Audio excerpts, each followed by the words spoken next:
L'histoire commence alors qu'une jeune fille se retrouve seule après qu'un groupe de gobelins a attaqué la calèche dans laquelle elle se trouvait. Les gobelins veulent mettre fin à sa vie, mais un mystérieux garçon arrive pour la protéger. Des années plus tard, on demande à notre protagoniste, Lost, s'il aimerait rejoindre un groupe de filles, et tout le monde est choqué d'entendre que la fille veut faire équipe avec lui. Lost étant lui-même choqué, la fille lui fait remarquer que son panneau demande clairement de recruter des gens pour son groupe. La fille insiste pour se joindre à lui et déclare qu'elle est une artiste martiale. Lost se présente comme une sorte de guérisseur, mais un employé de la guilde des aventuriers se précipite pour empêcher la jeune fille de faire la plus grosse erreur de sa vie. Elle s'appelle Amherst et prévient la jeune fille, nommée Narsena, de ne pas rejoindre le groupe de Lost. Amherst révèle que ce type a reçu le surnom de « Lost l'incompétent ». C'est un guérisseur, mais il ne connaît que le sort de débutant appelé « guérir ». C'est un orphelin du labyrinthe et, comme les autres enfants sans parents, il a grandi en tant qu'aventurier. Pourtant, même après toutes ces années, Lost n'est pas capable d'utiliser un sort de soin de zone ou de soin élevé. Il est connu de tous comme un être humain totalement raté. Malgré tout, Lost a réussi à rejoindre le groupe Lightning Sword, jusqu'à ce qu'il soit exclu pour son incapacité à utiliser la magie de désintoxication. Tout le monde sait à quel point il est incompétent, et personne ne l'invitait jamais à rejoindre son groupe. Amherst prévient que Narsena ne pourra jamais gagner d'argent si elle s'associe à Lost, mais Narsena révèle qu'elle a déjà beaucoup d'argent. Amherst panique en voyant la quantité d'argent que Narsena transporte, et elle explique que la plupart des aventuriers de cette ville sont des gangsters. Tout le monde a l'air plutôt menaçant, alors Amherst dit à Narsena de ne jamais montrer de telles sommes d'argent. Narsena la remercie gracieusement, et Amherst voit bien qu'elle est plutôt novice en matière d'aventure. Amherst propose à Narsena de la présenter à un groupe de débutants, mais la petite arnaqueuse lui répond qu'elle devra faire payer ses services à Narsena. Narsena rejette étonnamment l'arnaqueuse, car elle souhaite rejoindre le groupe de Lost depuis très longtemps. Lost et Narsena vont signer des papiers pour officialiser leur groupe, et Narsena fait un trou dans le crâne de Lost. Elle l'admire beaucoup pour une raison ou une autre, et elle est soulagée de le rencontrer à nouveau. La petite fille est surprise lorsque Lost lui demande de signer son nom, mais elle se ressaisit. Lost paie la cotisation à la guilde, et leur groupe est désormais officiel. Dehors, Lost explique que personne n'a jamais exploré la partie la plus profonde du labyrinthe de Mermy. Il y a encore beaucoup de mystères à l'intérieur, et personne ne sait même qui est le boss final. De nombreux aventuriers rêvent de trouver de grandes richesses à l'intérieur du labyrinthe. Ils se sont donc rassemblés à Mermy City, ce qui en a fait l'une des plus grandes villes du pays. Lost est un psychopathe qui veut aller au labyrinthe à l'instant même, et Narsena se demande si c'est bien possible puisqu'ils n'ont formé leur groupe qu'il y a quelques heures. De plus, avant de partir, Amherst dit à Lost qu'il ne peut emmener Narsena que dans les prairies car elle est encore novice. Le labyrinthe laisse échapper de l'énergie magique à quelques endroits autour de lui, ce qui provoque l'apparition de monstres. Les prairies sont l'un de ces endroits, mais seuls des monstres faibles y apparaissent. C'est le meilleur endroit pour les débutants, mais il est trop grand et il est difficile d'y trouver des monstres. Le labyrinthe, au contraire, est rempli de monstres, et c'est exactement ce que Lost recherche. Il assure à Narsena qu'ils n'auront pas de problème tant qu'ils ne s'enfoncent pas trop profondément dans le labyrinthe, et qu'il pourra s'en occuper si les choses tournent mal. Lost est étrangement confiant pour un guérisseur, mais il dit que ce n'est rien, et il continue. Lorsqu'ils arrivent, Narsena insiste pour prendre la tête du groupe. C'est une artiste martiale, il est donc normal que Lost la soutienne par derrière en tant que guérisseur. Lost est heureux de l'assurance de Narsena, mais il se demande si elle sait vraiment se battre. Narsena fait rapidement ses preuves en battant un groupe de gobelins, et Lost est très impressionné. Il lui explique que la guilde achète les pierres magiques laissées par les monstres, et que c'est ainsi que la plupart des aventuriers gagnent leur vie. Les pierres sont précieuses car elles peuvent servir à beaucoup de choses, mais Lost lui fait remarquer qu'elle devrait déjà le savoir, même en tant que débutante. Malheureusement, les pierres magiques des gobelins ne valent pas grand-chose. Ils devront donc vaincre des monstres plus puissants s'ils veulent gagner beaucoup d'argent. Ils se mettent d'accord pour aller plus loin dans le donjon afin de gagner plus d'argent, et Narsena promet de protéger le faible guérisseur en cas de problème. Quelques instants plus tard, c'est Lost qui protège Narsena en l'empêchant de tomber dans un piège. Il lui montre l'endroit où se trouvait sa tombe et lui explique qu'il a pu la sauver parce qu'il a remarqué les tuiles de couleurs différentes. Trouver des pièges est généralement le travail d'un voleur, et Narsena se demande donc comment Lost a pu le faire en tant que guérisseur. Lost explique simplement qu'il est aventurier depuis très longtemps et qu'il a donc acquis quelques compétences ici et là. Plus profondément dans le donjon, les deux hommes aperçoivent un demi-orc, mais ils ne devraient pas se trouver à ce niveau du donjon. Les demi-orcs sont des démons de niveau intermédiaire, et leur corps robuste les rend très difficiles à battre. Leur puissance est égale à celle des monstres des niveaux inférieurs du labyrinthe, ils ne devraient donc jamais apparaître dans les niveaux supérieurs. Narsena se demande si c'est le moment de s'enfuir, mais Lost est persuadé qu'ils peuvent le vaincre s'ils travaillent ensemble. Lost ne veut pas la forcer, mais elle accepte étonnamment, car elle a confiance en son jugement. Narsena commence le combat, mais elle est surprise lorsque sa première attaque lui donne l'impression de frapper un mur de briques. Heureusement, la bête est plutôt lente, mais Narsena subit tout de même quelques dégâts. Le combat se dégrade rapidement pour elle, car elle est acculée, mais la bête n'est étonnamment pas en mesure de l'achever. À ce moment-là, Narsena est stupéfaite de voir que Lost l'a sauvée juste à temps en plongeant son épée dans la poitrine de l'ORC. Lost est heureux de voir que Narsena va bien, mais elle ne peut que se demander si Lost n'est vraiment qu'un guérisseur. Lost balaie à nouveau la question et explique que ses années de travail en tant qu'aventurier lui ont permis d'apprendre quelques techniques de combat rapprochées. Narsena dit que son attaque ne semblait pas être une technique simple, mais Lost la distrait en lui faisant remarquer qu'elle est blessée. Narsena ne s'inquiète pas trop, mais Lost est un guérisseur dans l'âme, et il sait que même les plus petites blessures doivent être soignées. Narsena insiste sur le fait qu'elle va bien, mais Lost la soigne quand même. La pierre magique laissée par l'ORC est beaucoup plus grande que celle des gobelins et possède un pouvoir magique bien plus important. Cela signifie qu'elle vaudra une belle somme d'argent. Lost explique qu'il a vu ce qu'il voulait voir de Narsena en termes de capacité de combat. Ils ont également gagné une bonne somme d'argent et peuvent donc rentrer chez eux, mais il laisse la décision à Narsena. Elle dit qu'elle peut encore se battre, et ils repartent chasser. Ensuite, Amherst est stupéfait de voir le nombre de monstres qu'ils ont vaincus en une seule journée.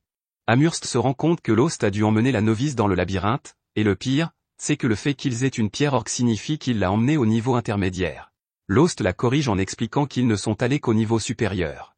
L'ORC n'aurait pas dû être là, mais cela correspond à ce que les autres aventuriers ont dit aussi. Les supérieurs ont également été très occupés ces derniers temps, Amherst pense donc qu'il se passe quelque chose dans le labyrinthe. L'humeur d'Amherst change rapidement et elle est heureuse de les payer pour leurs pierres. Narsena est bizarre de la voir si excitée, alors Lost lui explique que les employés de la guilde reçoivent une augmentation de salaire lorsqu'ils achètent des pierres magiques. Cela n'est vrai que pour les aventuriers dont ils sont responsables, ce qui signifie que plus ils gagnent, plus Amherst gagne. Lost est choqué par le montant de la prime, et Amherst doit lui rappeler de la partager avec Narsena. Lost n'oublierait jamais, mais il est surpris parce que, même après avoir partagé, c'est encore 10 fois plus que ce qu'il a jamais gagné. Lost tombe dans une profonde dépression lorsqu'il réalise ce que cela signifie. Amherst explique à Narsena qu'il s'est fait avoir lorsqu'il était membre du groupe Lightning Sword, et qu'ils ne lui ont jamais donné sa juste part des récompenses. Narsena est furieuse et demande à la guilde de faire quelque chose. La décision revient à Lost, qui décide d'aller de l'avant parce qu'il est heureux avec son nouveau groupe et qu'il veut oublier l'ancien. Le couple s'en va, mais un homme mystérieux les observe. Plus tard, la vie d'Amherst compte joyeusement tous ses gains, mais elle est surprise par l'homme. Anzom est son patron, et il espère simplement qu'Amherst n'a pas aidé Lost à trouver un nouveau groupe. Amherst explique qu'elle n'a pas le pouvoir de persuasion nécessaire pour convaincre quelqu'un de rejoindre le groupe de Lost. Au lieu de cela, c'est juste une fille qui a vu quelque chose de spécial en Lost. Anzom semble savoir qui est cette fille aux cheveux bleus, mais cela l'inquiète pour une raison ou une autre. Ce soir-là, Lost est surpris d'apprendre que la nouvelle de l'arrivée d'un nouveau membre dans son groupe a déjà fait le tour de la ville. L'incompétent Lost est assez connu, et le fait qu'il ait trouvé un imbécile pour rejoindre son groupe n'est pas anodin. Lost se prépare à réserver une chambre, et Narsena est effrayé à l'idée de partager une chambre avec Lost. Lost décide qu'ils doivent dormir dans des chambres séparées, mais cela semble décevoir Narsena. Ils se rendent tous deux dans leur chambre pour la nuit, et Narsena se remémore le moment où elle a été guérie. Il s'avère que Narsena était la fille dans le carrosse, et que Lost était le gars qui l'a sauvée. Elle était reconnaissante après qu'il l'ait guérie, mais Lost s'est excusé de ne pas avoir pu faire plus. Narsena était étrangement positive, même si je suis presque sûr que les gobelins ont mis fin à la vie de toutes les autres personnes qui devaient se trouver dans la calèche. Elle n'avait pas l'air de s'en soucier et s'est jurée de devenir une aventurière. Narsena voulait rejoindre le groupe de Lost un jour, et elle a promis de le protéger. Depuis, Narsena s'est entraînée très dur, et elle a attendu longtemps pour être avec Lost. Lorsqu'elle a appris que Lost avait été expulsé de son groupe, elle s'est immédiatement précipitée vers la ville. La petite harceleuse est heureuse de constater que son plan a parfaitement fonctionné. Elle a formé un groupe avec Lost et ils ont même vaincu un orc. Comme elle fait tout cela pour lui, elle déprime en pensant que Lost n'a même pas reconnu qui elle était. C'est compréhensible puisque son apparence a beaucoup changé, mais ce n'est pas tout ce qui a changé. Lost est beaucoup plus fort qu'avant, et il ne semble pas avoir besoin de sa protection. Narsena sort de sa dépression et se rappelle qu'elle a promis de protéger Lost quoi qu'il arrive. Remotivée, Narsena se prépare à aller se coucher, mais une chose lui échappe encore, elle ne comprend pas pourquoi les gens traitent Lost d'incompétent alors qu'il est très puissant. Un coup d'œil en arrière montre que l'ancien groupe de Lost était en très mauvais état après avoir été anéanti par un redoutable dragon. Lost a soigné la jeune fille, mais il n'a pas pu la désintoxiquer. Il lui a assuré que le poison disparaîtrait si elle se reposait un peu, mais cela n'a fait qu'énerver la jeune fille. Le groupe commença à se désagréger car le chef avait besoin d'eux pour le combat, mais la jeune fille n'était pas en état de se battre. Le groupe continua à se disputer parce que Lost leur avait dit qu'ils auraient besoin d'antidotes, mais qu'ils n'avaient pas les moyens de s'en procurer. Le chef traita Lost d'ordure inutile et demanda à sa mage d'attaquer avec toute la magie dont elle disposait. Sa boule de feu n'a fait qu'exaspérer la bête terrifiante, et le chef s'est senti frustré par l'incompétence de toute l'équipe. Il se rendit compte que personne ne serait capable de diriger un groupe de perdants, et il battit en retraite tout en recommandant à tous les autres de faire de même. Le mage a immédiatement pris la fuite, et Lost a aidé la jeune fille blessée. Par la suite, Lost fut exclu du groupe de l'épée de foudre. Il a été blâmé pour leur échec face à l'hydre, et il a été exclu parce qu'il était un mauvais soigneur. Lost a expliqué qu'ils avaient échoué parce qu'ils avaient tous bu la veille, mais cela n'a fait qu'aggraver les disputes. Le chef a décidé que la mage choisirait le coupable, mais elle a été intimidée, et la faute a été rejetée sur Lost. De retour dans le présent, Lost se réveille et pense que ce n'est pas la première fois qu'une telle chose lui arrive. Il y a 6 ans, le titre de guérisseur le plus incompétent de Lost était déjà bien connu. Cependant, Lost n'a jamais renoncé à devenir un grand aventurier. Un groupe lui a proposé de le rejoindre, et Lost a accepté avec enthousiasme. Malheureusement, il s'avéra qu'il n'avait pas besoin d'un guérisseur, mais plutôt d'un appât vivant pour attirer l'attention des monstres. Les orphelins du labyrinthe comme Lost sont souvent utilisés comme appât vivant, mais ils n'étaient même pas doués pour cela, et le groupe a été éliminé. Lost a toujours détesté la douleur et méprisé la mort, mais lorsqu'il a vu une jeune fille en danger, il a mis tout cela de côté. Aujourd'hui encore, Lost ne sait pas exactement pourquoi il est allé l'aider. Il a combattu les gobelins du mieux qu'il a pu, mais il a fini par être assommé. Lorsqu'il s'est réveillé, Lost a réalisé que ce n'était pas lui qui avait sauvé la jeune fille, mais un groupe de chevaliers, ce qui signifiait qu'il était toujours incompétent. Mais ce n'est pas ainsi que la petite fille voit les choses. Elle remercia Lost, car sans lui, il n'aurait pas survécu assez longtemps pour que les secours arrivent. Lost l'a guéri, mais la petite fille a été horrifiée d'entendre à quel point il a été maltraité. Sa sympathie la poussa à pleurer pour Lost, et elle prit une décision. Elle se promit de devenir une aventurière pour pouvoir faire équipe avec Lost et le protéger. La jeune fille était issue d'une famille noble, ce qui signifiait qu'elle ne pourrait jamais être aventurière. Lost le savait bien, mais ses paroles l'encourageaient toujours, et il décida de continuer à essayer de devenir un grand aventurier. Il finit par trouver un professeur et commença à s'entraîner.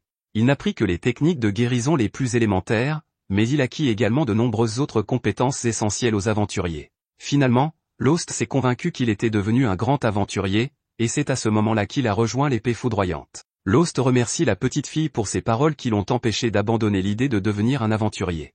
Il vient de penser à elle parce qu'il était sur le point d'abandonner à nouveau après avoir été expulsé de l'épée foudroyante. Lost est heureux de ne pas avoir abandonné, car il n'aurait jamais rencontré Narsena.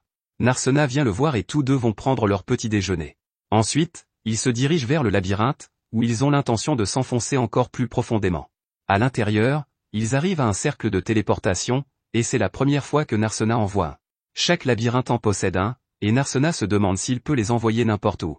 Malheureusement, Lost doit expliquer à la jeune fille que les cercles de téléportation ne peuvent les emmener qu'à d'autres endroits dotés de cercles de téléportation. Narsena pense que les cercles de téléportation devraient être installés directement à l'intérieur des villes, mais elle se rend compte que cela faciliterait les attaques des monstres. Lost la corrige à nouveau en lui expliquant que les monstres ne peuvent même pas utiliser les cercles de téléportation. La raison pour laquelle les cercles de téléportation ne se trouvent pas dans les villes est que le savoir-faire nécessaire pour les créer a été perdu il y a des centaines d'années et qu'il n'y a personne qui puisse en fabriquer de nouveaux. Ils utilisent le cercle de téléportation et arrivent au niveau intermédiaire du labyrinthe. Les monstres qui apparaissent ici sont très puissants, il faut donc être prudent. Ils finissent par tomber sur quelques monstres, mais l'attaque de Narsena ne fonctionne pas. Lost explique que c'est parce qu'elle combat un lynchage, qui n'a pas de forme physique. Il s'agit d'un type de monstre qui s'est transformé en esprit, et les attaques physiques sont donc inefficaces contre lui. Les monstres de ce type seront difficiles à affronter pour des gens comme eux qui ne peuvent pas utiliser la magie, alors il pense qu'il devrait s'enfuir. Narsena refuse, car elle est sûre de pouvoir le vaincre. Ils mettent au point un plan, Lost attire l'attention du lynchage et l'attire vers Narsena. Avec un entraînement extrême, certains humains peuvent manipuler le pouvoir du ki dans leur corps. Les artistes martiaux comme Narsena, qui se sont entraînés pendant des années, sont capables de le faire. Ce qui permet à l'utilisateur d'attaquer des esprits comme le lynchage. Narsena utilise cette technique et détruit complètement le lynchage. Les deux héros célèbrent leur victoire, mais Narsena est blessé. Lost utilise un outil magique qui augmente les effets de guérison et soigne Narsena. Les pierres magiques trouvées par les aventuriers finissent par tomber entre les mains d'artisans qui les transforment en outils magiques. Le lynchage qu'ils viennent d'effectuer en double a laissé un noyau magique, et Narsena se demande à quel prix il se vendra. Lorsqu'il retourne à la guilde, Amherst est une fois de plus émerveillée et reconnaissante pour les pierres que notre duo lui a apportées. Après avoir reçu une somme d'argent surprenante, le duo retourne en ville. Il tombe sur une grande dispute et Lost explique que beaucoup d'aventuriers ont eu des altercations ces derniers temps. Beaucoup d'aventuriers turbulents sont apparus, et cela commence à troubler la paix de la ville. Lost estime qu'il n'y a rien à faire, et qu'il devrait s'offrir un bon repas. La serveuse se demande s'ils peuvent vraiment se permettre un repas aussi coûteux, mais Lost lui dit de se calmer et lui apporte de la bière. Narsena veut elle aussi se faire plaisir, mais une serveuse enfantine lui explique qu'ils ne vendent pas d'alcool aux mineurs. Alors qu'il se régale, Narsena décide de poser une question qu'elle se pose depuis longtemps. Elle a vu une structure très haute dans la ville, sans entrée ni fenêtre. Cela ne ressemble pas à un monument, et il y en a plusieurs en ville. Lost ne sait pas non plus ce que c'est, mais il a déjà demandé à des habitants de la ville. Les artisans lui ont dit que c'était eux qui le construisaient, mais même eux ne savent pas de quoi il s'agit. Ce qui est encore plus étrange, c'est que personne ne sait qui est le client qui paie pour cela. Le plan de la structure et le paiement ont été apportés par un agent, et même derrière cet agent, il y avait un autre agent. Il y a une série d'agents impliqués, ce qui montre clairement que la personne derrière tout cela ne veut pas être trouvée. Les structures ne dérangent personne et les gens ne s'interrogent donc pas vraiment. Lost pense qu'il devrait plutôt construire un mur d'enceinte, mais Narsena préfère que la ville soit ainsi. Lost fait remarquer qu'ils sont vulnérables à une invasion, mais Narsena dit étonnamment qu'il n'y a pas besoin de protection. Il y a plus d'aventuriers dans cette ville qu'elle n'en a jamais vu, et les voleurs et les monstres n'auraient aucune chance en cas d'invasion. Plus tard, ils s'endorment tous les deux pour la nuit. Narsena veut dire quelque chose à Lost, mais elle finit par se dégonfler. Narsena se souvient qu'elle voulait partager sa chambre avec lui, mais elle n'arrive pas à lui dire. Lost, quant à lui, se dit qu'il est agréable de faire équipe avec quelqu'un. Il se demande si la fille qu'il a rencontrée il y a des années va se montrer, mais quoi qu'il en soit, il lui reconnaît le mérite de l'avoir aidé à aller aussi loin en tant qu'aventurier. Le lendemain, le chef de l'épée foudroyante présente une nouvelle guérisseuse à l'équipe. La jeune fille se présente, mais les autres ne sont pas très enthousiastes.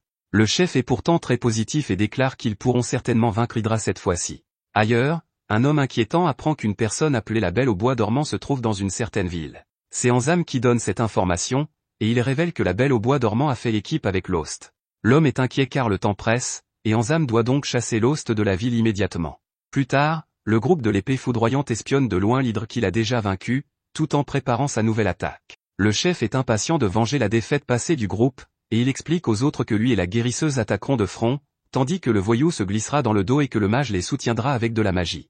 Lyra, la guérisseuse nouvellement recrutée par le groupe, rejette l'idée car elle ne peut pas se battre en première ligne. Cela surprend le reste du groupe, car leur ancienne guérisseuse était tout à fait capable d'assumer le rôle de première ligne. Lyra est encore plus choquée lorsque le groupe lui fait remarquer que c'est Lost qui a réussi à trancher la tête de l'Hydre la dernière fois qu'ils se sont battus. Lyra n'est pas en mesure de rivaliser avec lui, et le chef lui demande de rester en arrière pour qu'elle puisse se concentrer sur les soins et le traitement des poisons. Ce chef est déterminé à remporter la victoire, même sans Lost. D'une manière ou d'une autre, l'Hydre va tomber.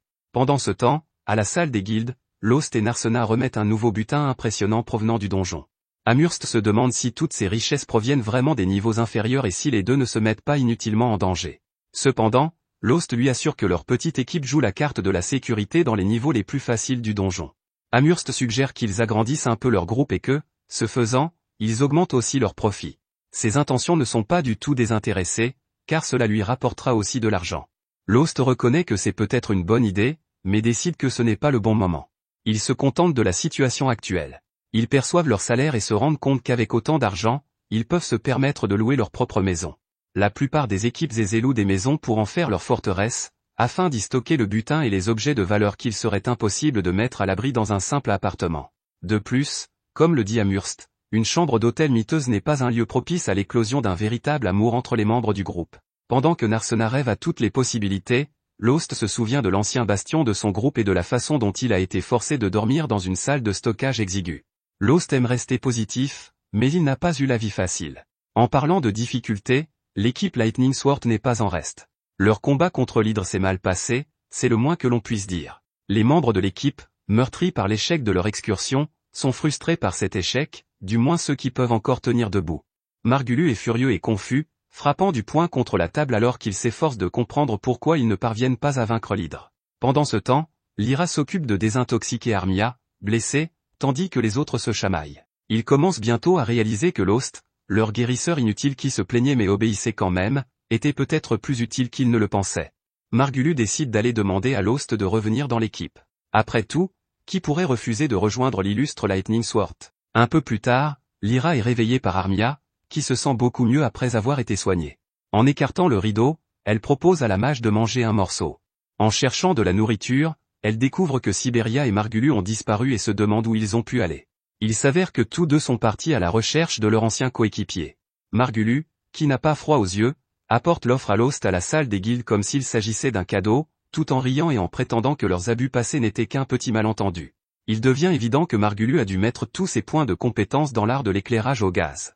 Il trouve excuse sur excuse pour le mauvais traitement que l'équipe a réservé à son ex-coéquipier et promet que les choses seront différentes maintenant, allant même jusqu'à jeter leur nouvelle guérisseuse sous le boisseau, la traitant de femme inutile. À la surprise générale, Lost remercie Margulu. Avant qu'un mot de plus ne soit prononcé, Narsena, qui a entendu tout cela, en a assez et se précipite pour intervenir. Il est hors de question qu'elle laisse une ordure comme Margulu lui voler son partenaire. Lost la calme en lui expliquant que, même s'il est reconnaissant de l'invitation et qu'il n'éprouve aucune haine envers son ancienne équipe après ce qu'elle a fait, il ne peut pas accepter. Il ne rejoindra pas Lightning Sword. Il a déjà un groupe et il est très heureux là où il est. Margulu n'arrive pas à croire ce qu'il entend. Il suppose que cette mégère aux cheveux bleus doit manipuler Lost pour qu'il dise de telles choses, et il accuse ouvertement Narsena. Pour le guérisseur banni, c'est un pas de trop. Insulter le membre de son groupe était une grave erreur. Lost, qui n'est plus aussi aimable, saisit Margulu et l'avertit que s'il ose faire du mal à Narsena, lui et Lightning Sword le regretteront. Lost et Narsena laissent ensuite Margulu, mécontent et légèrement ébranlé, en proie à la colère. Il demande à Amherst de lui trouver un nouveau membre de groupe qui puisse les aider à combattre l'hydre. Il a besoin de quelqu'un de fort et de compétent qui puisse se tenir à ses côtés en première ligne. C'est alors qu'un nouveau guerrier mystérieux apparaît et propose ses services. Incertain mais désespéré, Margulu dégaine son épée pour tester l'étranger. Malgré l'avertissement d'Amherst qui interdit tout combat dans la salle des guildes, Margulu fonce tête baissée sur l'homme masqué. En un instant, le chef de l'épée foudroyante est désarmé avec une facilité déconcertante. Victorieux, le mystérieux épéiste masqué révèle qu'il s'appelle Shig, ce qui suffit à convaincre Margulu, qui l'accueille dans son équipe. Avec l'aide de Shig, ils vont certainement détruire l'hydre une fois pour toutes. Plus tard, à l'auberge, Sheila frappe à la porte de Lost. En jetant un coup d'œil hors de sa chambre, Narsena est nerveuse à l'idée que l'autre fille puisse tenter sa chance auprès de Lost avant elle. Elle est soulagée de constater que Sheila n'est là que pour informer le duo que des invités les attendent. Il s'agit en fait du reste de l'ancienne équipe de Lost, Armia et Lyra. Les deux femmes craignent que le troisième round contre l'hydre ne se déroule pas aussi bien que le pense leur chef, et elles sont venues demander l'aide de Lost. Il a été assez fort pour lui couper la tête la dernière fois, alors s'il est là, il peut sûrement aider à vaincre la bête sans que personne d'autre ne soit gravement blessé. Narsena soulève un point important lorsqu'elle se demande ce qui retient Armia et Lightning Sword. De toute évidence, personne dans l'équipe ne s'amuse, alors pourquoi rester dans les parages?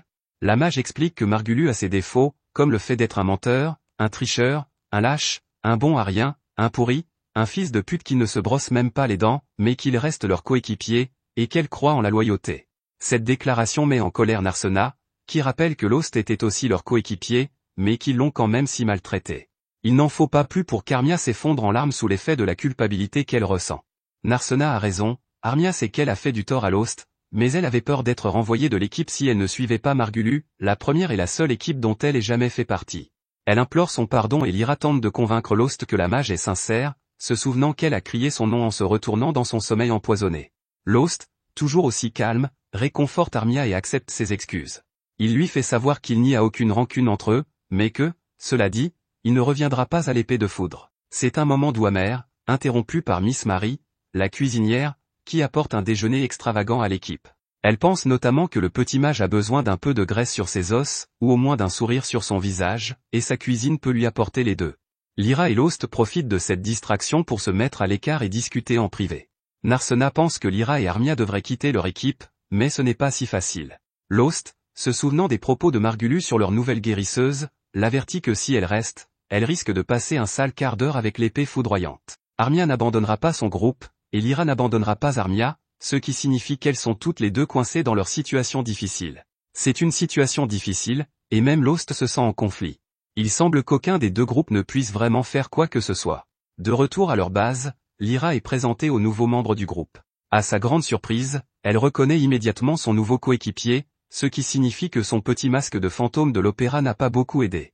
Elle l'appelle Zig, mais Margulu la corrige, il s'agit en fait de Shig, une personne complètement différente. Lyra n'est pas dupe et exige de savoir ce qui se passe. Shig fait sa meilleure imitation de Kenshin Himura, mais lorsque Lyra lui fait remarquer que son épée a été volée et qu'elle appartient à un certain Monsieur Ronaldo, il perd son sang-froid et explique qu'il a hérité cette lame de son maître. Or, comment pourrait-il savoir qui est Monsieur Ronaldo s'ils ne se sont jamais rencontrés? Sa couverture de pacotille est mise à mal, mais Lyra abandonne et s'en va, permettant à Shig de continuer à jouer la comédie un peu plus longtemps. D'ailleurs, l'avoir à ses côtés ne sera peut-être pas si mal après tout. Alors que la tempête s'intensifie, les deux groupes s'aventurent, sans être sûrs de ce qui les attend. Notre héroïne aux cheveux bleus démontre exactement pourquoi elle est la partenaire idéale en éliminant à elle seule tout le groupe de monstres avec facilité.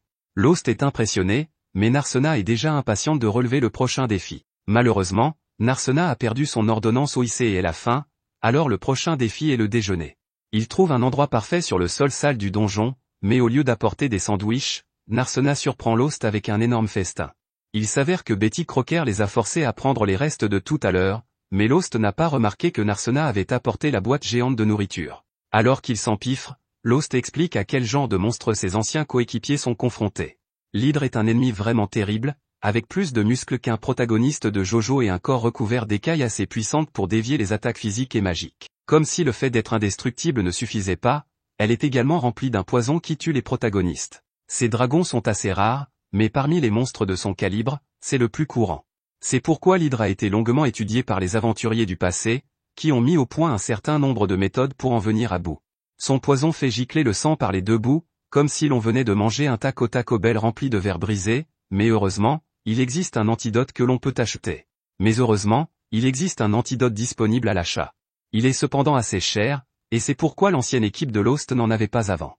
Lost explique que son ancienne équipe devra s'en remettre entièrement à la magie détoxifiante de la nouvelle guérisseuse. Narsena ne peut s'empêcher d'être un peu nerveuse en entendant tout cela, mais Lost apaise ses craintes en décrivant le genre de personnes qui composent son ancienne équipe. Son chef, Margulu, a beau ressembler au héros gratuit des jeux mobiles, c'est un épéiste hors pair. Tant qu'il ne prend pas ses jambes à son cou et qu'il ne sous-estime pas son adversaire, Margulu peut être redoutable. Saberia n'est pas en reste, grâce à sa vitesse et à son agilité hors pair, son talent pour la furtivité lui permet de se faufiler parmi les monstres, même ceux qui ont autant de tête et d'yeux que les animateurs ont décidé d'en coller sur ce qu'on appelle une hydre. Narsena n'aime pas entendre Lost parler en des termes aussi élogieux de son ancienne équipe, car ils l'ont abandonné de la même façon que vous abandonnez un anime après le premier épisode de remplissage.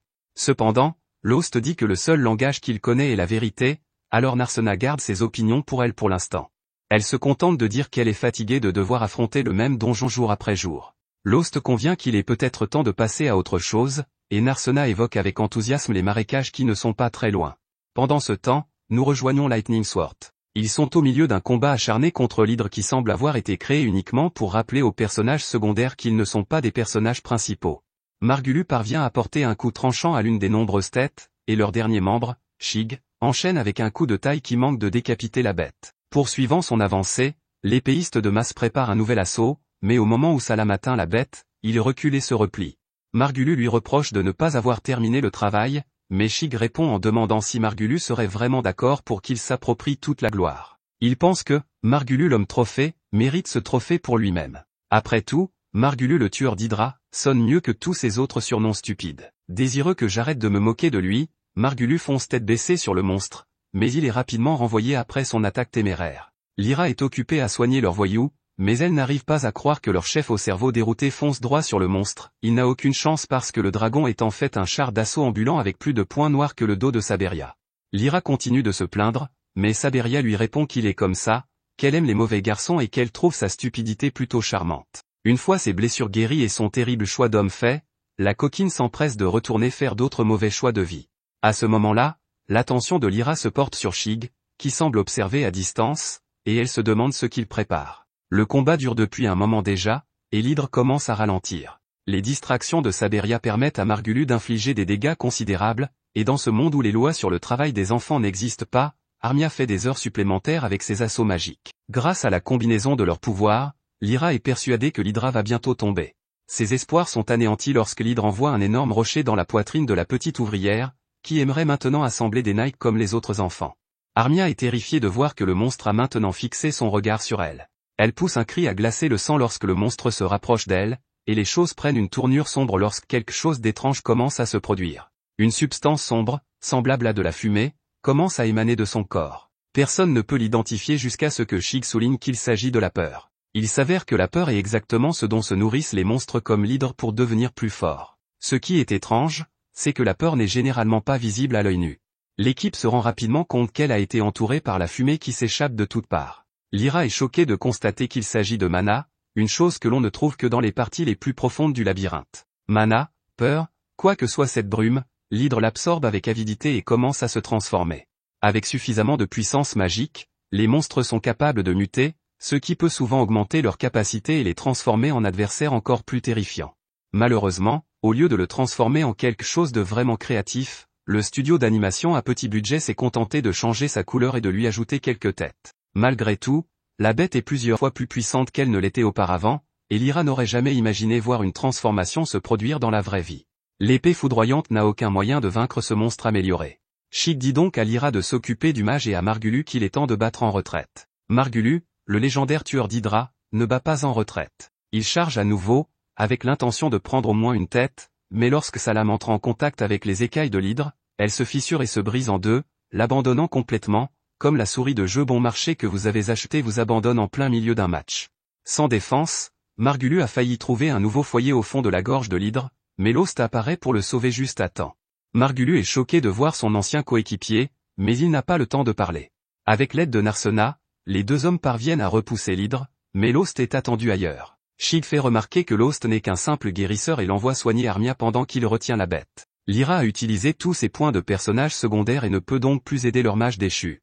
Heureusement, Lost arrive avec de nombreux jetons d'armure d'intrigue et utilise son humble capacité de guérison sur Armia. Lyra s'exclame que le sort de soin de base est loin d'être suffisant, mais elle est stupéfaite de le voir utiliser un autre soin, puis un autre encore. Lyra est confuse et se demande si Lost n'est pas en train de dérailler en disant « soigner » plusieurs fois, mais Saberia explique que Lost fait simplement ce qu'il fait toujours en superposant les soins. Même le Golden Boy dit que c'est assez courant pour Lost, mais pour Lyra, cela n'a aucun sens. Mettre un pansement sur une blessure est utile, mais en mettre 10 par-dessus le premier n'accélère pas la cicatrisation. Heureusement, le réveil d'Amira, grâce à Lost, donne tort à ce je sais tout. Lyra ne peut que se demander qui est vraiment Lost, et Armia le remercie de l'avoir maintenu en vie pour qu'elle ne soit pas renvoyée pour avoir quitté le travail plus tôt. Non loin de là, Shig fait ce qu'il peut pour arrêter l'hydre, mais il semble que le monstre ait attendu Lost, comme s'il se souvenait de lui et voulait se venger. Heureusement, Narsena et Shig sont là pour l'aider, et les trois se préparent au dangereux combat qui les attend, tandis que les autres se tiennent à l'écart et décident d'observer les véritables héros se mettre au travail. Le grand tueur d'Hydra ne se plaint pas non plus, mais seulement parce que son épée est cassée, et non parce qu'il est lâche. Le combat intense commence lorsque Narsena donne un coup de poing paralysant et que Lost profite de l'ouverture qu'elle lui offre. Pendant ce temps, la grande épée de Shig tranche une tête d'un seul coup. Margulu est choqué de voir que sa lame ne s'est pas brisée, mais Lyra explique qu'il s'agit d'une épée magique. Margulu est stupéfait car il a entendu parler de cette lame légendaire, et elle est bien meilleure que sa pathétique épée dont sa petite amie se moque toujours. C'est alors qu'une erreur coûteuse de Narsena voit une de ses frappes contrée par l'hydre, et qu'elle est projetée au sol. Fait troublant, le monstre ne l'attaque pas, mais semble la prendre en otage et met Lost au défi de l'affronter en un contre un. Lyra intervient en expliquant que les monstres ne deviennent pas seulement plus forts lorsqu'ils se transforment en de légères variations d'eux-mêmes, ils deviennent aussi plus intelligents. Ce monstre a maintenant plus d'intelligence dans une tête que tout le groupe, et son cœur est plein de vengeance. Lost n'est pas un voyou, il dit à tout le monde de rester en arrière et il accepte le défi. Lost s'élance, mais la scène s'interrompt rapidement pour laisser place à un vieil homme déçu. Lorsque nous revenons au combat, nous constatons que Lost a été vaincu. Même si le dragon a 1 million de points de QI, il n'hésite pas à se défouler sur les nuls, et il nargue Lost en poussant un cri de guerre. Lost espère seulement que le dragon ne va pas commencer à le taquiner, et il tend la main à son fidèle coéquipier avant de perdre connaissance.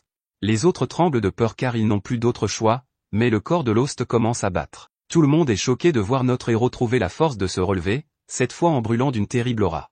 Il s'avère que le mystérieux vieil homme n'a pas été déçu par la faiblesse de Lost, mais par le réveil de la puissance intérieure de Lost, qui aurait dû rester dans un sommeil éternel. C'est alors qu'une corne incandescente jaillit du front de Lost, sous l'effet d'une soudaine poussée de puissance.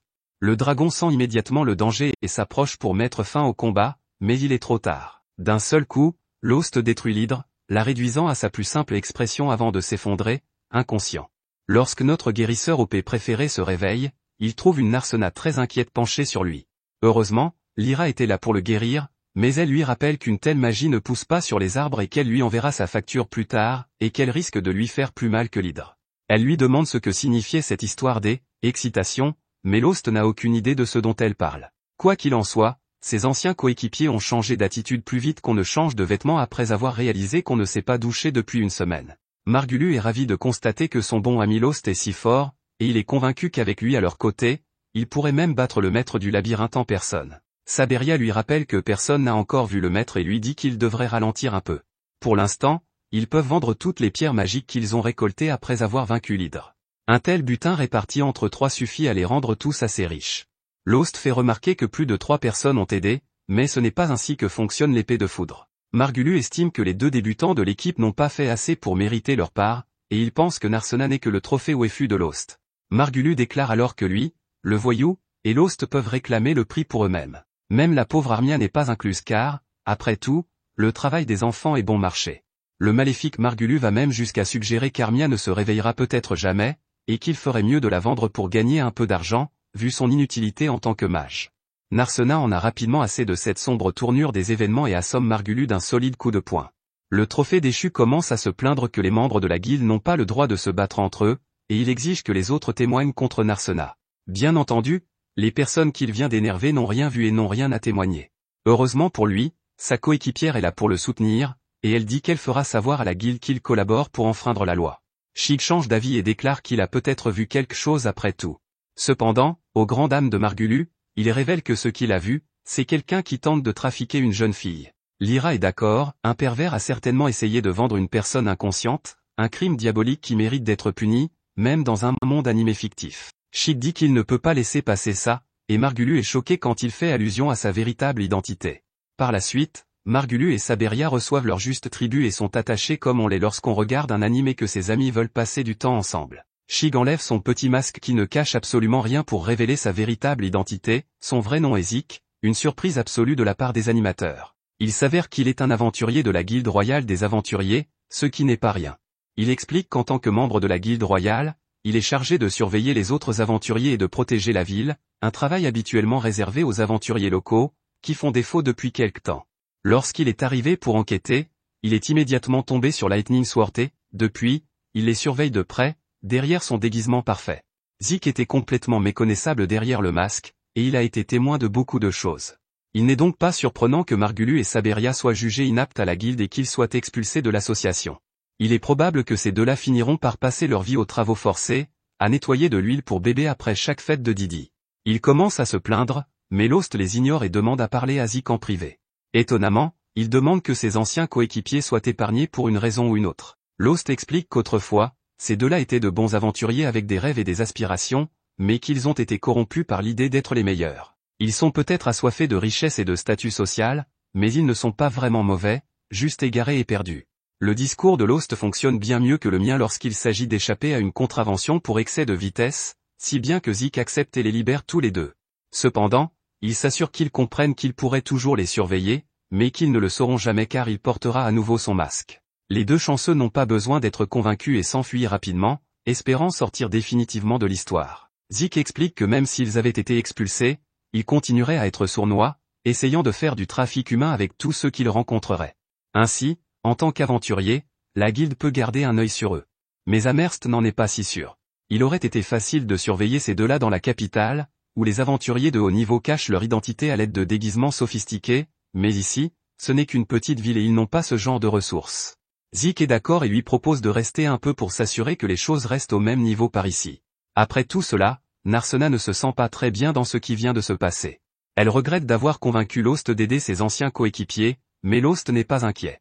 Il a peut-être encore des sentiments pour son équipe, mais il est satisfait de la façon dont les choses se sont terminées et n'a pas de regrets. Il remercie Narsena et lui demande de rester sa partenaire, ce qu'elle accepte volontiers. Ce soir-là, Zik et Lyra discutent de sa véritable mission.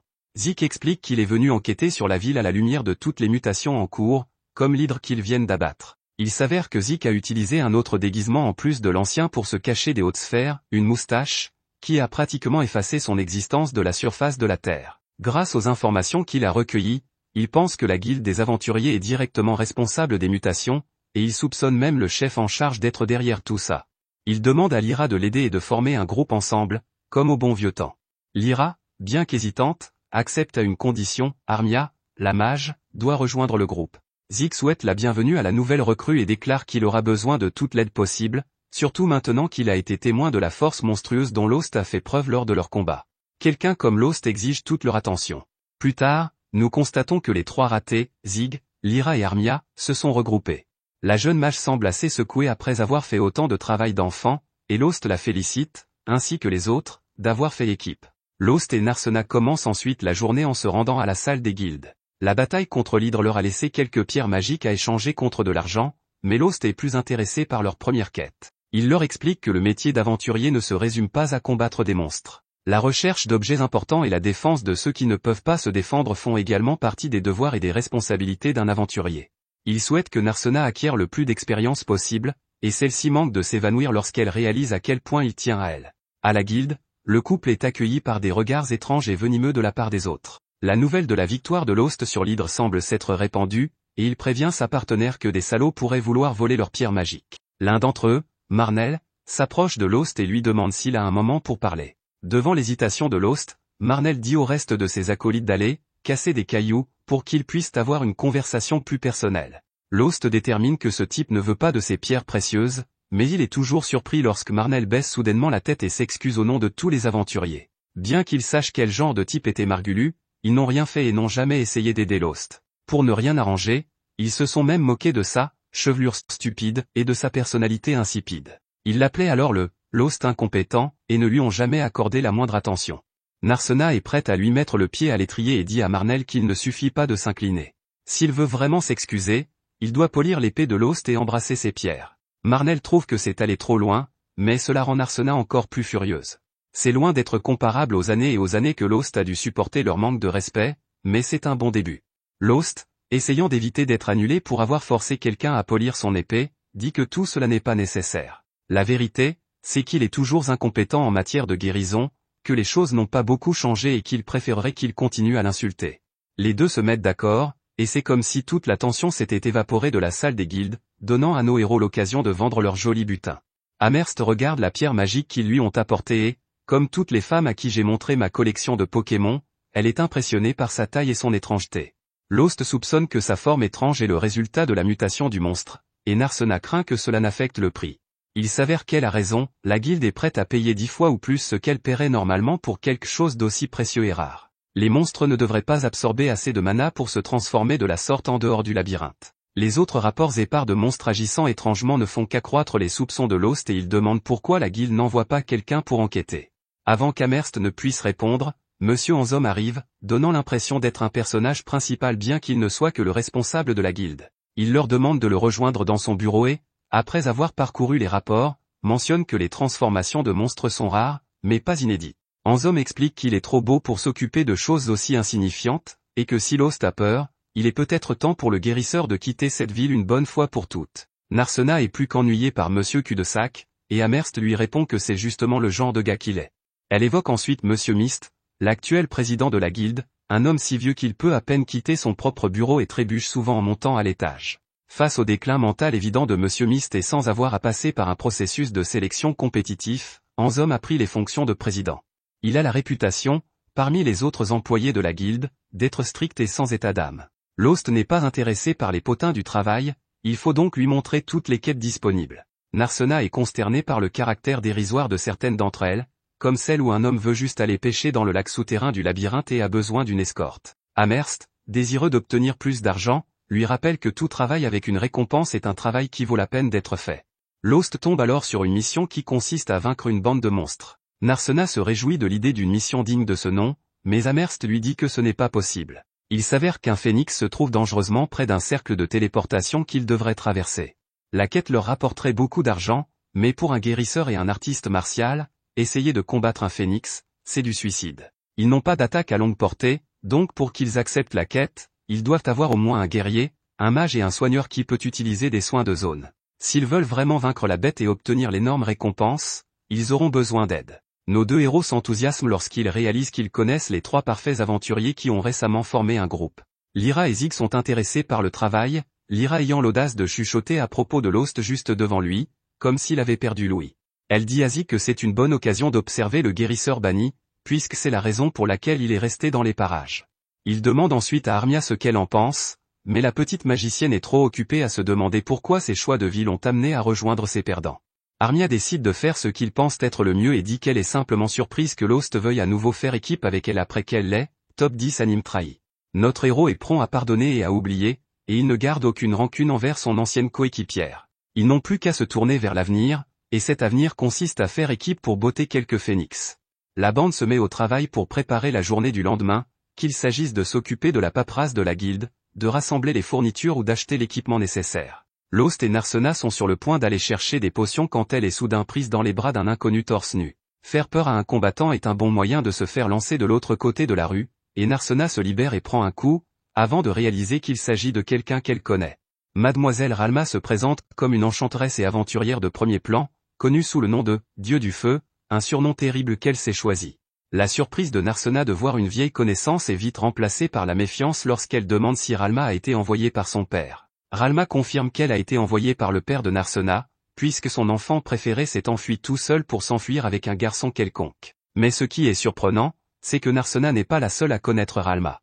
Lorsque la rousse remarque le garçon dont il parlait, elle est surprise de constater qu'il s'agit de son ancien et inutile élève Lost. Il s'est en effet entraîné avec elle pendant une courte période, mais son manque d'habileté les a poussés à se séparer. Quant à Narsena, Ralma est un vieil ami de son père. Ce contexte passionnant étant posé, Ralma demande à la guérisseuse de lui accorder un moment en tête-à-tête avec Narsena, afin de discuter d'affaires familiales importantes, qui ne concernent pas un étranger comme lui. Lost se sent pousser des ailes et refuse de partir. Narsena est importante pour lui parce qu'ils sont partenaires et qu'il n'est pas un étranger.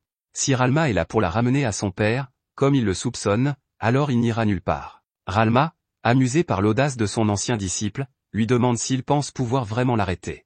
Lost lui dit de « juste essayer », et le légendaire « Dieu des flammes » envoie alors la boule de feu la plus lente de l'histoire de l'anime du bout de sa fourchette. Lost l'esquive facilement et la seule victime du feu est la cuisse de dinde de quelqu'un d'autre. Narsena tente de calmer le jeu en expliquant qu'elle ne s'est pas vraiment enfuie, mais qu'elle a plutôt oublié de dire à qui que ce soit qu'elle partait. Elle a tout de même laissé un mot, qui disait simplement qu'elle partait retrouver son « grand frère », Lost, et qu'elle lui disait de ne pas s'inquiéter. Pour une raison ou pour une autre, elle pensait que son père serait soulagé d'apprendre que sa jeune fille impressionnable s'enfuyait sans un mot pour courir après un homme étrange. Ralma demande une explication pour son comportement tout à fait étrange, et Narsena hésite parce que la vérité est un peu gênante. Narsena est trop gênée pour révéler qu'elle avait des espions qui surveillaient Lost depuis longtemps, des yeux et des oreilles qui ne signalaient pas seulement ses déplacements et ses actions, mais aussi le fait qu'il avait été expulsé de Lightning Blade. Comme toute bonne traqueuse, Narsena a saisi sa chance et l'a saisie. Lost, voyant le malaise de sa partenaire, lui dit qu'elle devrait peut-être aller voir son père, d'autant plus que pour être aventurier, il faut l'autorisation de ses parents. Narsena est un peu blessé et effrayé de l'entendre dire cela, surtout parce que son père pourrait refuser et qu'il risquerait de ne plus jamais se revoir. Ralma met les choses au clair en disant que son père ne voit pas d'inconvénient à ce que sa fille devienne aventurière, mais qu'il craignait qu'elle ne revienne avec un petit ami minable. Tout ce que son père veut savoir, c'est si sa fille est en sécurité et si elle ne sort pas avec un spectateur d'anime. D'après Ralma, Narsena va bien, et elle lui dit de s'en remettre à elle pour convaincre son père. Cela fait, le dieu du feu demande à son « stupide apprenti » de lui apporter du vin pour qu'elle puisse parler de lui en privé. En tant qu'ancienne enseignante, elle se demande pourquoi Narsena est si captivée par un homme aussi incompétent que lui, mais Narsena prend la défense de Lost. Elle le défend en évoquant ses nombreux points forts et les compétences qu'elle a pu constater de visu depuis qu'elle fait équipe avec lui.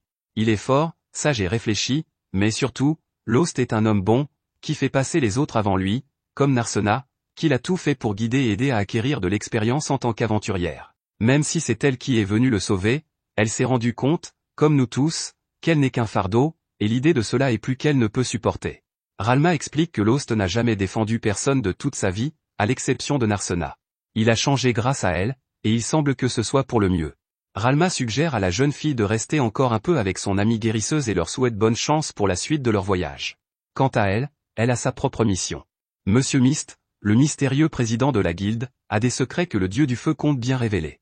Une fois les préparatifs terminés et les doutes écartés, l'équipe composée de Lyra la guérisseuse, Zig le sage, Armia la magicienne et, bien sûr, de notre guérisseur compétent préféré et de son compagnon de combat est rassemblée et prête. Il y a un pauvre phénix qui va se faire démolir. L'équipe se téléporte dans le donjon pour commencer sa chasse, et Narsena est prête à lancer les mains dès que ses pieds touchent le sol. Pour elle, c'est à vue, mais aucun phénix ne les attend, pas dans un espace aussi étroit. Se frayant un chemin à travers les couloirs étroits, La bande est en chasse, elle sait que sa proie ardente préférera les grands espaces, plus adaptés à un monstre volant de cette taille. La recherche prend fin lorsqu'il tombe sur une vaste caverne. Bordée de piliers brisés et surmontée d'un haut plafond, Armia et Narsena sont surprises de constater que même au plus profond du labyrinthe, il existe des espaces aussi vastes. Lyra se souvient qu'il s'agit probablement de la zone dont elle a entendu parler, on raconte qu'un nouveau chemin a été découvert dans les environs, une partie du labyrinthe qui n'a pas encore été explorée par les aventuriers. Et comme tous les aventuriers le savent, au bout de chaque sentier inexploré du labyrinthe se trouve tout le trésor non réclamé que l'on peut désirer. L'enthousiasme de Lyra est contagieux, et les filles sont ravies à l'idée de la richesse et de la gloire. Mais Seg leur rappelle qu'il y a un problème, un gros monstre effrayant garde le chemin, et personne n'a encore réussi à le franchir, si bien que la guilde a mis sa tête à prix. En enquêtant sur les lieux, Lost découvre rapidement des signes de combustion parmi les décombres, et il en conclut que cela ne peut être que l'œuvre du phénix. Pour tester son idée, il prend une pierre et la lance plus profondément dans la caverne. Son rebondissement sur la roche se répercute dans les étendues sombres. Férocement territorial, le phénix attaque dès qu'il détecte un intrus, et Lost compte bien sur lui. Au moment voulu, le labyrinthe s'illumine d'un portail brillant au plafond. Il en sort une boule de feu qui fait le tour de la pièce avant de dévoiler ses ailes et de s'envoler. Le phénix est arrivé, et la bataille ne fait que s'intensifier. Pendant ce temps, au Guildhall, Amherst est occupé à ne rien faire lorsque la guerrière en maillot de bain franchit la porte d'entrée. Désespéré, Amherst accueille la rousse avec un sourire enjoué dans la branche de la guilde des aventuriers de Marmite. Ralma est un peu surpris par l'amabilité du personnel à l'égard des aventuriers. Mentant comme une arracheuse de dents, Amherst dit qu'il est naturel pour elle d'être gentille avec les aventuriers. La vérité, c'est que Ralma a moitié nue est la première femme qu'elle voit qui ne soit pas habillée comme une nonne ou une caissière de banque dans cette ville. Le peu qu'elle porte est manifestement fait de matériaux nobles, voire de qualité magique. Amherst sait reconnaître un équipement coûteux quand elle le voit, alors qui que soit la rousse, elle vaut certainement la peine d'être connue.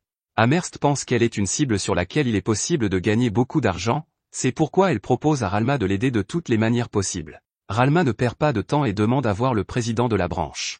Amherst, un peu inquiète, demande à Ralma si elle a un rendez-vous, ce qui n'est pas le cas. Elle demande à Ralma si elle a une recommandation, mais elle n'en a pas non plus. Amherst demande si Ralma n'est pas la fille ou la petite-fille du président, mais là encore, c'est non. Ralma révèle qu'elle est juste là pour tabasser le vieux monsieur président et mettre fin à ses jours. Amherst ne laisse pas cette folle le voir, et elle n'arrive pas à croire que Ralma s'est permis de tuer le maître de la guilde. Leur dispute attire l'attention de tout le monde et on assiste à la colère de la déesse du feu. Elle s'apprête à tout brûler et à voir ce qui sortira des cendres. Heureusement, Anzom, l'aspirant héros, est également présent. Il prend Ralma au dépourvu et ramène les choses à la température ambiante. Il sait exactement qui elle est et de quoi elle est capable, et Anzom pense qu'une conversation civile dans son bureau serait préférable. Dans le labyrinthe, le combat contre le phénix fait rage, mais l'équipe se retrouve frustrée par la capacité de l'oiseau à voler, apparemment, ils sont connus pour cela parfois. Lost est tellement troublé qu'il rêve même d'abandonner son épée tchadienne et de prendre un arc pour une fois. Narsena est au moins rassuré par le fait que tant que le phénix reste hors de portée, il ne peut pas les blesser. Ils ne peuvent peut-être pas l'attaquer, mais il ne peut pas non plus les attaquer. Insulté, le phénix lance un éclair de flamme sur la bimbo aux cheveux bleus qui ose envahir son espace. Lost la sauve de l'explosion juste à temps. Comme si ce n'était pas évident, il explique que son bec, ses serres et son corps brûlant ne sont pas les seules armes dont dispose le phénix. Ses attaques les plus dangereuses sont ses boules de feu. Personne n'est plus déçu que Narsena, car elle n'a plus aucun moyen de le frapper à mort. De retour à la guilde, Ralma a des questions à poser au président en exercice, et Anzom lui fait remarquer qu'elle n'est pas la seule, ces derniers temps. Il se souvient que Lost est venu il n'y a pas si longtemps pour parler du labyrinthe et du comportement étrange des monstres qui s'y trouvent. Anzom explique que Lost est un pleurnichard et qu'il a dit aux perdants d'aller se faire voir ailleurs. Heureusement pour l'intrigue de cette histoire, cela ne marchera pas avec le dieu du feu. Ralma veut juste savoir pourquoi la population de la ville est composée de voyous et de mécréants. Même la salle des guildes ressemble à une conférence des méchants de Batman, tant il y a de types louches. Ralma sait que c'est la guilde qui les a invités, et elle veut savoir pourquoi. Elle veut aussi savoir ce qu'il en est des piliers mystérieux et certainement liés à des rituels qui se trouvent un peu partout dans la ville. L'intuition féminine et le bon sens lui disent qu'il y a quelque chose de louche ici, et qu'il est impossible qu'il ne sache pas la vérité, ou pire, elle soupçonne Anzom d'être à l'origine de tous ces mensonges.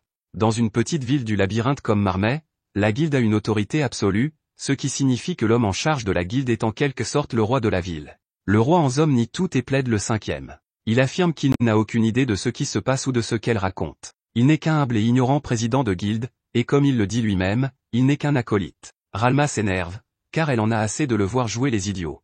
Elle l'accuse de remplir la ville de minables pour faire fuir les aventuriers respectables, les aventuriers qui se posent des questions et qui pourraient se demander ce qui se passe dans la guilde. Elle suppose qu'il ne veut pas que l'on découvre l'existence d'un cercle de transmutation caché dans la ville. Peut-être parce qu'il se passera bientôt quelque chose d'important qui nécessitera le sacrifice de nombreux aventuriers, de préférence ceux qui ne manqueront à personne lorsqu'ils seront partis.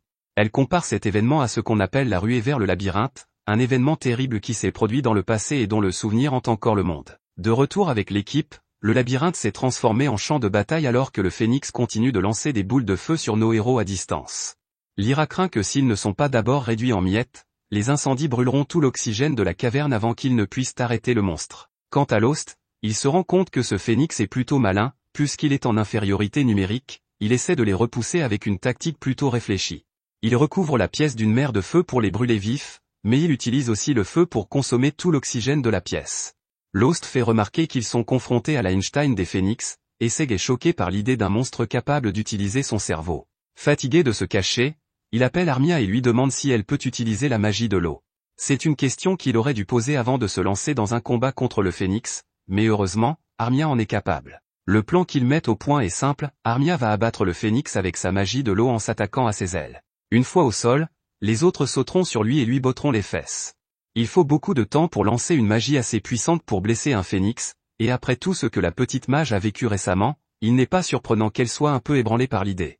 Seg, qui rayonne toujours de l'énergie du personnage principal, lui rappelle qu'il se battra à ses côtés et que rien ne lui fera de mal tant qu'il sera là. Le fait est qu'elle a tout un groupe de compagnons dignes de confiance sur lesquels elle peut compter. Lyra, Narsena et Lost sont tous dans le même bateau, et tant qu'ils formeront une équipe, elle n'aura pas à s'inquiéter. Ces mots inspirent Armia, et l'équipe se lance à l'assaut. Ceux qui sont en première ligne s'élancent, attirant l'attention du phénix, tandis qu'Armia et Lyra restent en retrait, préparant la magie cruciale dont elles auront besoin. Appelant une flèche d'eau, la petite mage la lance sur le phénix, réussissant à étouffer l'une de ses ailes. Seg charge le monstre qui tombe, et veut enfoncer son sabre, mais l'entaille est trop superficielle. De retour à la salle des guildes, le duel verbal entre Ralma et Anzom se poursuit. Ralma explique que tous les signes indiquent qu'un déchaînement se profile à l'horizon, et elle ne veut pas entendre nier les problèmes évidents qui entourent le labyrinthe. Le mana y est incontrôlable et les monstres mutent à tout va. De retour parmi nos héros, le phénix digère sous les yeux de l'équipe. Il s'agit d'une autre transformation étonnante de monstre qui transforme le phénix en un phénix légèrement plus grand. Les mutations de ce type sont censées être rares, mais Armia se retrouve confrontée à une nouvelle mutation juste après la précédente. La jeune fille n'en peut plus de cette malchance et commence à paniquer. Lyra n'en revient pas que cette gamine n'ait pas retenu la leçon du dragon, la peur ne fait que nourrir la bête. Dès que le phénix détecte la terreur de la jeune fille, il bondit sur elle pour l'engloutir dans les flammes. Lyra l'attrape et tente de se mettre à l'abri, mais il est trop tard, le feu bleu est sur elle, et il n'y a plus de place ni de temps pour se cacher. Au moment où les filles semblent sur le point de devenir ces chéteaux bleus flamboyants, Seg arrive pour les sauver. L'épéiste tient sa promesse, s'élançant sur la trajectoire du feu et le tranchant avant qu'il n'atteigne Armia. Seg déclare qu'il ne laissera pas l'oiseau poser ses ailes sur elle, et il dévie d'autres boules de feu avec sa lame. Seg appelle ensuite la mage, lui disant de trouver le courage de se lever. S'ils ont la moindre chance d'abattre ce monstre, c'est grâce à sa magie. Lyra lui donne un coup de main, mais la petite mage dit à la fille qui a été à ses côtés tout au long de l'anime qu'elle n'a pas besoin de son aide. Si elle n'a pas la force de se lever seule, comment pourrait-elle soutenir ses coéquipières? De retour avec le dieu de la flamme, elle quitte la guilde frustrée et sans réponse. Elle décide de se défouler sur l'un des piliers de la ville, mais la pierre blanche ne fait qu'absorber et dissiper ses flammes. Son attaque aurait été très utile dans ce combat contre le phénix, mais pour l'instant, l'équipe doit faire ce qu'elle peut, et ce que Narsena peut faire, c'est donner des coups de poing. Elle assène son meilleur coup d'estoc au phénix, mais elle n'est pas Tyson, et le monstre bat en retraite, indemne. Narsena, elle, s'est enflammée et court dans tous les sens en perdant la tête. Pour se venger, après avoir reçu un coup de bec, le phénix tente d'utiliser ses serres sur Narsena, mais Lost intercepte l'attaque avec son épée. Mais les flammes sont très puissantes et l'acier même est fondu. La situation n'est pas brillante, mais Armia a eu tout le temps nécessaire. Avec l'aide du soigneur, Armia invoque Flèche de glace, un sort de niveau supérieur qui ne manquera pas d'abattre le phénix. L'attaque atterrit et l'aile de l'oiseau est brisée, mais ce n'est pas suffisant pour le mettre à terre. Il vole cependant beaucoup plus bas maintenant, suffisamment pour que Narsena se jette à nouveau dans l'arène. Elle saute sur les décombres d'un pilier pour prendre suffisamment d'altitude et abattre son pied sur la tête du phénix. Une attaque qui le prend complètement au dépourvu et le fait retomber brutalement sur la terre. C'est l'occasion ou jamais pour Lost d'enfoncer sa lame. Notre guérisseur banni donne le coup de grâce et terrasse le phénix d'un seul coup de poignard. Dans la foulée, l'équipe ne peut s'empêcher d'être impressionnée par sa petite mage. Elle s'en est vraiment sortie, et leurs félicitations ont fait pleurer Armia.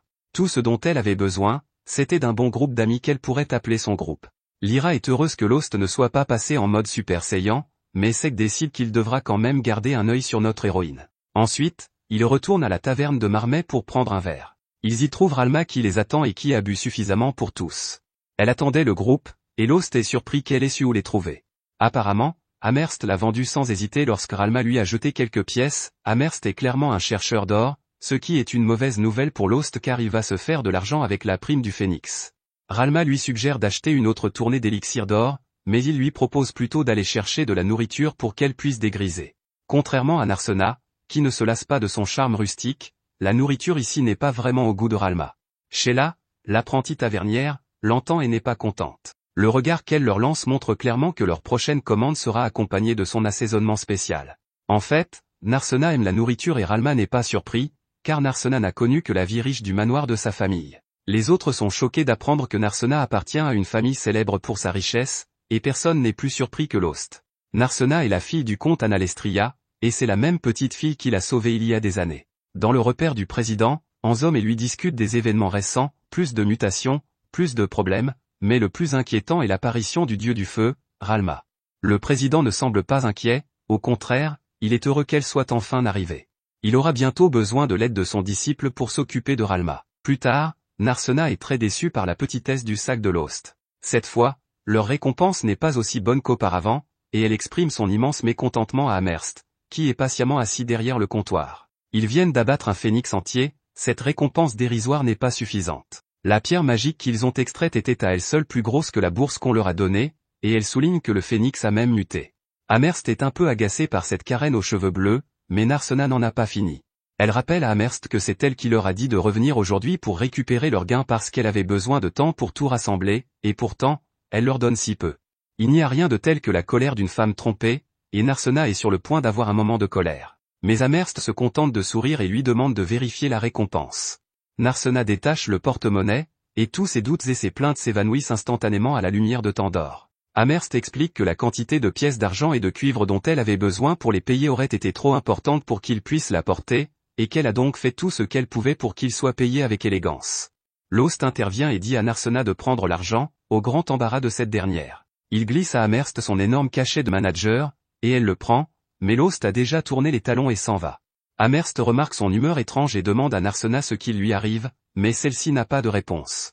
Aujourd'hui, la ville grouille de monde et, sur la place du marché, des enfants se rassemblent pour assister à un spectacle de marionnettes. Tout en mettant de la musique dans l'ambiance, le conteur leur raconte une histoire héroïque. Dans les profondeurs d'un sombre labyrinthe, il y a un dragon maléfique dont l'avidité s'est emparée de tout. Tous les 200 ans, cette bête insatiable se réveille, pillant, brûlant et faisant généralement d'autres choses de dragon maléfique. Pourtant, il y en a un qui s'est opposé à sa tyrannie, le puissant héros. La bataille épique décidera du sort du monde, et le conteur demande à son auditoire captif qui, selon lui, gagnera. Non loin de là, Lost et Narsena se sont attablés pour un repas agréable, mais les choses ne se passent pas comme prévu entre eux. Narsena ne sait pas trop quoi dire, alors elle évoque la récompense. Avec autant d'argent, il pourrait sûrement envisager de louer une maison pour eux. Lost est un peu choqué par la soudaineté de cette suggestion, mais Narsena lui rappelle que cela fait longtemps qu'elle a été faite. Louer une vraie maison, c'est logique, c'est pratique et plus facile que de passer ses journées à l'hôtel. C'est du moins ce que lui a dit Amherst. Elle a fait des recherches et sait qu'ils peuvent se permettre non seulement de louer, mais aussi d'acheter quelque chose pour eux-mêmes. L'idée qu'une femme s'occupe des finances heurte la sensibilité masculine de Lost, et il demande à Narsena si elle se sent mal à l'aise chez Miss Mary. Comme elle se tient à l'arrière-plan, Narsena répond sagement qu'il n'y a pas de meilleur hôtel en ville, la nourriture est fantastique et les lits sont confortables, mais c'est là le problème. Parce qu'il est si beau, tout le monde veut y séjourner, ce qui signifie qu'ils doivent chaque jour faire face à la foule bruyante d'étrangers qui vont et viennent. Lost est d'accord, ce qui lui donne de l'espoir et fait rêver Narsena, qui imagine qu'ils partageront une maison confortable à la campagne. Assise au coin du feu et buvant du thé, Narsena rêve d'avoir une bonne et longue conversation avec Lost, elle s'imagine parler avec lui jusque tard dans la nuit, et plusieurs fois s'il le faut. L'idée la fait danser sur son siège, mais Lost la fait sortir de ses gonds en lui disant qu'il est trop tôt. C'est un gagnant, après tout, et seuls les perdants développent des intrigues, alors ils devront continuer à vivre dans des chambres séparées à l'hôtel. Ils pensent qu'il est plus important pour eux d'économiser leur argent et de réfléchir aux grandes questions auxquelles ils doivent répondre, comme la formation d'un groupe. S'ils ont réussi à vaincre ce phénix, c'est grâce à l'aide qu'ils ont reçue, et Seg leur a déjà demandé d'unir officiellement leurs forces. Narsena se demande pourquoi Lost n'arrête pas de parler de Seg, mais qui peut l'en blâmer? Seg est un homme parmi les hommes, fort, charmant, beau, et son épée est énorme. Quoi qu'il en soit, avec Seg, Lyra et Armia dans leur groupe, ils pourront s'enfoncer dans le labyrinthe. Narsena est visiblement frustré que le labyrinthe soit la seule chose dans laquelle Lost essaie de s'enfoncer. À l'hôtel, la bande se réunit autour d'un excellent dîner pour célébrer la formation de leur nouveau groupe. À la fin du repas, Armia est épuisée et Lyra se porte volontaire pour la ramener dans sa chambre. À ce moment-là, Lost a dû remarquer que Lyra et Seg chuchotent toujours autour de lui. Lyra dit discrètement à Seg que c'est l'occasion pour lui de faire plus ample connaissance avec leur mystérieuse amie guérisseuse. Les filles partent et Narsena les suit, car elle a des choses à dire à Lyra, de fille à fille. Dans la chambre d'Armia, la jeune mage dort profondément, mais les deux autres sont loin d'être endormis. Lyra est choquée de voir à quel point Narsena cherche à attirer l'attention de Lost, mais Narsena lui dit de se taire, tout l'hôtel n'a pas besoin de connaître ses affaires. Cependant, elle a besoin des conseils de Lyra. Lost a rejeté sa proposition de vivre ensemble, et maintenant elle ne sait pas quoi faire ni comment se sentir. Lyra la réconforte en lui disant que Lost l'adore et que son refus peut être dû à n'importe quoi, il peut être timide, lent à changer ou tout simplement stupide, et elle termine en souriant, les hommes sont parfois comme ça. Narsena est heureuse d'avoir demandé conseil à Lyra, car c'est exactement le genre de cougar dont elle avait besoin pour résoudre son problème. Lyra rôde autour des hommes depuis si longtemps qu'il n'y a rien qu'elle ne sache pas sur eux. Lyra dit qu'elle peut comprendre parce qu'elle a soif de quelqu'un depuis longtemps aussi. En bas, Lost et Seg discutent de la même chose autour d'une tasse de vin. Le guérisseur ne sait pas si l'achat d'une maison est une bonne idée, et Seg évoque ce qu'a dû ressentir Narsena lorsqu'elle lui a demandé de l'aide et qu'elle a essuyé un tel refus. Il se demande si Lost la déteste, mais personne ne peut détester la meilleure fille, Narsena. Quand ils se sont rencontrés, c'est elle qui lui a donné le courage de devenir l'aventurier qu'il est aujourd'hui.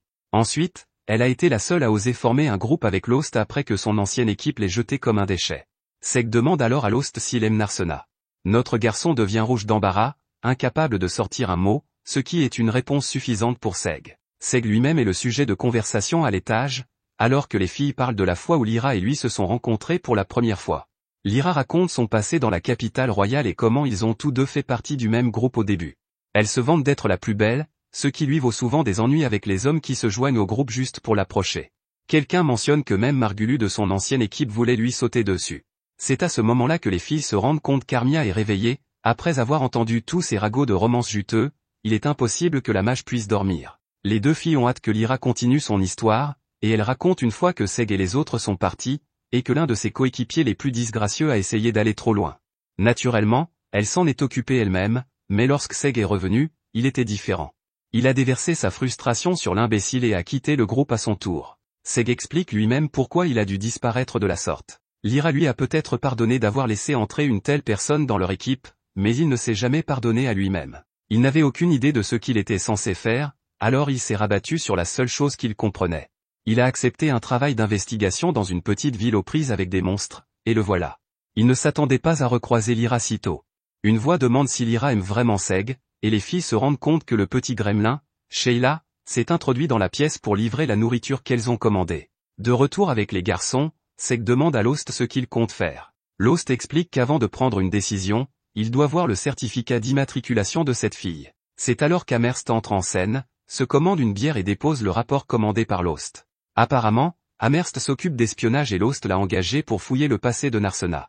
Nous retournons ensuite au spectacle de marionnettes pour l'apothéose choquante de l'histoire. Le héros est tombé, et il semble que le dragon maléfique est presque gagné. Jusqu'à ce qu'apparaisse la Belle au bois dormant, qui détient le seul pouvoir capable de maîtriser le dragon et de replonger la bête dans son sommeil. Amherst passe ensuite en revue ce qu'il savait déjà sur Narsena. C'est une fille riche issue d'une famille riche qui devait tout hériter, jusqu'au jour où elle a décidé de devenir une aventurière fauchée. Il n'est pas rare que la noblesse devienne aventurière, mais il est tout de même étrange que son père ait autorisé une telle chose. Il s'avère que ce n'est pas le cas, du moins au début. Narsena explique à ses filles que ses cheveux sont dans une teinture bon marché. Elle était blonde avant de se réveiller un jour et de constater que ses cheveux avaient changé de couleur sans aucune explication. C'est la raison pour laquelle Lost n'a pas pu la reconnaître. Amherst poursuit en disant que le jour où les cheveux de Narsena ont changé de couleur, c'est le jour où son père a changé d'avis sur le fait qu'elle devienne une aventurière. Narsena est désemparée et ne comprend pas ce changement d'avis. Heureusement, Seg est là pour mettre les choses au clair, il dit que Narsena ne vivra plus très longtemps. Ses cheveux bleus doivent représenter le peu de temps qu'il lui reste à vivre, et son père devait donc vouloir qu'elle vive au mieux avant la fin. Amherst n'en est pas sûr, car Narsena est le genre de fille qui donne des coups de poing au phénix pour gagner sa vie, et elle n'a donc pas vraiment l'air d'une personne sur le point de s'écrouler. Le plan de Lost est donc de la faire rentrer chez elle au moins une fois de plus. Si Narsena veut toujours devenir aventurière après cela, il continuera à la soutenir comme il l'a toujours fait. De son côté, Narsena a fait beaucoup pour en arriver là, et elle l'a fait pour un garçon qu'elle aimait bien. Les autres filles sont elles aussi des harceleuses un peu flippantes, alors elles sont impressionnées par sa proactivité. Même Lyra est un peu jalouse, ce qui donne une idée aux autres. Entraînée en bas par les autres filles, Lyra est obligée de demander à Seg à un moment pour parler. Seule dans le patio, elle lui demande d'être sa partenaire, mais Seg lui répond qu'ils sont déjà dans la même équipe. Lyra doit expliquer les choses clairement à l'imbécile, qui finit par comprendre. La seule réponse qu'il donne à sa demande est qu'il devra y réfléchir. Ce n'est pas la réponse qu'elle espérait, mais le simple fait de penser à une relation est un progrès, et elle s'en contente. En entendant tout cela, Lost trouve le courage de demander à Narsena de venir lui parler plus tard. De retour au spectacle de marionnettes, nous assistons à la conclusion dramatique de l'histoire du héros, du dragon et de la Belle au bois dormant qui sauve le monde. Pour arrêter le monstre maléfique, la Belle au bois dormant doit se sacrifier. À la fin du spectacle, nous constatons que la marionnette a des cheveux bleus qui nous sont très familiers. Merci d'avoir regardé mon récapitulatif. Abonnez-vous à la chaîne pour plus de vidéos.